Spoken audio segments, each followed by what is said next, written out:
Alors, après quoi, nous pouvons calculer ce que l'on appelle le coefficient de corrélation. Ce nombre va nous donner des informations sur la relation qui lie x et y. Bon, déjà, s'il est neutre, s'il vaut 0, ça veut dire que x et y sont indépendantes. Finalement, il n'y a pas de fonction qui lie nos deux variables. Maintenant, ce coefficient de corrélation ne peut prendre des valeurs qu'entre -1 et 1. Voici quelques exemples pour illustrer l'idée du coefficient de corrélation.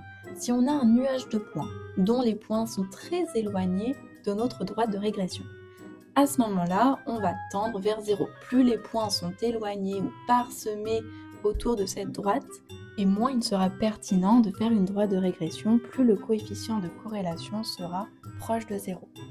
En revanche, plus nos points seront tous proches de notre droite de régression, et plus on aura un coefficient de corrélation dont la valeur absolue tend vers 1, c'est-à-dire qu'il tendra vers -1 ou vers 1.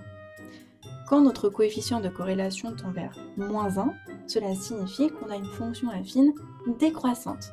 Nos x et nos y varient, comme on l'a dit, de manière différente, c'est-à-dire que quand x augmente, y diminue. On a donc un coefficient directeur négatif. Notre a sera négatif.